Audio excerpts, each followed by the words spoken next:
Cette nouvelle génération, qui est JB Mpiana? La nouvelle génération. Parce que ma collègue Naïd. Ma collègue Naïd. Non, la personne que il fait comme JB, ben, voilà, la connotation, le spectacle et tout, la dimension. Mais l'artiste c'est belé. Papa Chéri a un modèle pour la bango. N'est qu'à vieux beaucoup, il a un modèle pour la Papa Chéri. Le vrai problème est qu'avec nos jeunes, il y a trop d'orgueil. Et puis, il faut reconnaître traité. Tant mieux, Papa Chéri n'a pas besoin de ça. Mais sur l'andeli, un comportement, un slogan, une façon de faire, au monde il y a qui JB dedans. Surtout, Fali Babenga et petit JB de Bandai. Il n'y a Papa Chéri trop. Ah. Ouais. En tout cas, entourage naïe, fallait l'inga Papa Chéri trop, elle a vraiment un modèle pour lui en fait. Mobutu. Petit JB des bandes. Alors, c'est des artistes, Bazo Kanté Bango, comme JB Nawiranson. Ok. Nangi a porté réflexion sur Ferina Fali. Ok. L'autre a bon combat meilleur, l'autre a un bâton, l'autre a sali carrière internationale, l'autre a meilleur côté scénique. Non, une chose est vraie, on y a bon, on y a défendre musique qui a beaucoup cannabis et surtout que beaucoup de mécènes mais vraiment dans propre aile pour nous sa musique ya Congo, il faut les applaudir. Chacun est meilleur dans son coin, chacun a un public naïe. Ou un comportement, ou un fanatique, un comportement, donc franchement les deux, bravo, chapeau bas. Merci beaucoup Roger. C'est à moi de vous remercier. Tout sur la musique congolaise. Alors Roger Ndandou, boza ozana kati ya groupe oyo et beta ba configuration makasi na bane 90. Moi, depuis 2000, on a les références, il y a Olympia, Bercy, Zénith de Paris. Alors, ceux qui ont été en poto, ils ont en configuration à 40 000. Est-ce que vous avez encore une énergie, vous avez un engouement, il y a retour de sa arena? Parce qu'il y a des débats à Mikolo, JB a leader ou a toujours une carte. D'abord, on a faux débat. Faux débat comment? Faux débat par rapport à nga. Nous avons un groupe par rapport à nga. Au moni, fanatique, rendre l'artiste un mauvais service. Dans le sens où aujourd'hui, on commence à parler en termes de plein. Un artiste, c'est l'art. Il y a un monde d'artistes qui sont tombés sur nos salles, mais les colla podium boy, déçu. Moi, je crois qu'un artiste, à ta salle, il y a 2000 personnes, aujourd'hui, à 100 personnes. Il faut jouer comme si cette salle-là était pleine parce que on est à droite dans bango. Il faut je crois qu'il y a un faux débat. Mais le roi débat, il y a un jour na biso, so okepe na barguina ba bien échappatoire. Papa Chéri dans la salle mon côté au lelo et ko bangisa to impressionné. C'est un artiste qui est très sûr de lui. Très sûr de lui. Et que la musique pendant la carrière soit créée à base. Batulelo ba ebi que soka cheli baya on sera là. Tout le monde envoie un out. Virginie a $50 américains, plus d'une année. On s'en a battu. Non, mais réfléchissons 5 minutes. Babette a eu l'artiste. Les lois au Congo. À part Papa Chéri, qui joue? Soyons forts. Je suis en train de venir. Babetaka wapi. Donc, ma salle, on a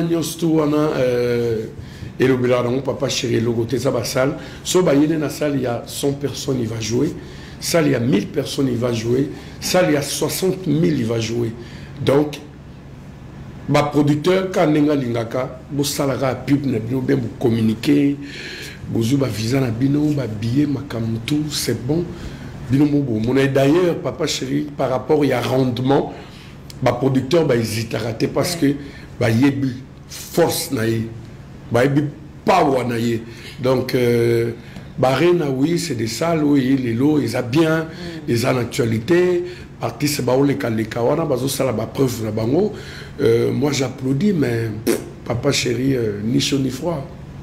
Alors, JB Piana abeti na Olympia, abeti Zénith, abeti Bercy, ça va salle mythique. Ouais. Hein, et ça va salle mythique par rapport à leur histoire, il y a ba salle wana et JB na ba production na nyoso ayembi sa penza mingi public té. Pourquoi? Si ayembi ça.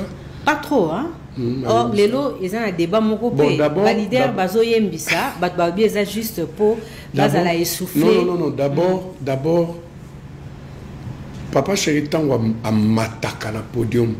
Ayebi public wana eloko ezozela de lui. Il vient avec détermination, il vient travailler. Il vient pour satisfaire public wana. D'abord c'est lui-même l'auteur principal de la soirée. Il faut yembi abini a saliba preuve pour le public wana. Mais n'empêche que ce que nous avons au public est lingui. Il y a autant de bangou micro 2-3 secondes. Mais d'abord c'est lui. Ouais. D'abord c'est lui. Attends, plusieurs fois on est comme un bruit. Il faut y au salaba preuve. On a que ça de quoi tu es capable. Les musiciens ont embrouillé public. Après charger bango hein. Voilà nanyo. Toujours le batterie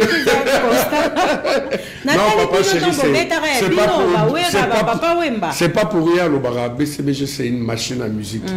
Donc biso bena to beta sentir d'abord la défense aux yoka musique tant yemo ya yé public te ko yembisa yem non lui c'est d'abord lui maître à cérémonie. Il donne ce qu'il peut. Après, à un moment donné, il peut s'amuser avec son public, mais ils ont ouye, ou bando yembisa public et bandé la soirée, tisouka soirée, bon, parce que billet pourquoi? Ou soit tu n'es pas en mesure, ou soit tu n'es pas en forme. Alors, Bisson Sotoko ko échappé dans les réseaux sociaux. Actuellement, les réseaux sociaux ils ont alimenté peu musique. Les cambo y a artistes qui la maille, Rojengan, je vois une monsieur Belé. On tient à Wenge 4x4, on a JB na Wenge BCBG. Quand un artiste a mis la main na podium, c'est mauvais? Il y a ma bête, il y a ma il y a ma bête. Pour ils ont suscité débat. Mais la main na podium, il y a où la main tout le monde même hérité. Avant la scène musicale, il y a où yemba a la main été. Ma camona a pas vu beaucoup mais la main est ma bête. Bah mais c'est plus bazala épuisé tout le monde a bini a yembi après à comme la naïma ils ont ma bête. Sauf peut-être zaki alcool là ça peut déranger mais moi ils ont encore maï ça le rotin. La mon appelle la table de nous ce soir il y a des journalistes mon appelle bouteille à maï na ba conférence de presse mon a bouteille à ba maï. Attends la réunion il y a entreprise minière on va bouteille à ba maï pour laboratoire. Il y a ma bouteille à maï. Tout ni ka question pour le maman yo et tout ni mo. C'est pas problème. Ça bi maï té, juste faut pas remettre la maï. Ah ouais. Donc tu as quand même sentiment na yo poto. Maï ça dans ma bête. Ça dans ma bête. Voilà. Nalobaki kanga se matoye tika biyoka yoka tovanda na kimia napekisaki yo te pe baninga me apaka juma Gladys soso na boye. Excusez moi. C'est pas moi. Mais moi il a mis exposé à photo. Est-ce que le gars va comprendre? Pas ça photo. Non ça ça na classe. C'est pas une yo aux à moi c'est. Merci beaucoup. Merci. Tu fais quoi dans la vie? Moi? Oui. Je viens de l'Europe. Quoi? Je viens de l'Europe. Je te demande si tu fais quoi dans la vie? Non, parce que je dis que je viens de l'Europe. Donc tu viens de l'Europe, c'est ça? Tu fais quoi? Je fais l'Europe. Je fais l'Europe. Bébé. Arrête. Je fais l'Europe. Hein? Les femmes de qui c'est ça? Tu fais quoi dans la vie? Je fais l'Europe. Je fais l'Europe. Tu fais quoi dans la vie? Mais je fais l'Europe. Comment on a la nationalité? Ce qui nous a comme on l'a dit. Comment on a la nationalité? Ça c'est quoi? Ah mais ça me dit les gars et puis là. Nous sommes en Afrique. Nous devons pas nous avoir souci à Potongaï. Comment la poste en poto. Monter en Afrique, monter en Burundi, en Afrique, les pays les plus pauvres du monde. On tient dans la poto de la coupe de Paris, la Champs-Élysées, la Tour Eiffel. Ah oui. Ah oui, poto. Poto la salle, poto. On n'y s'en a la case de comment, ah. Moi, c'est là. Ah, ça va Burundi. Voilà dans la poto, mais. Ah, poto!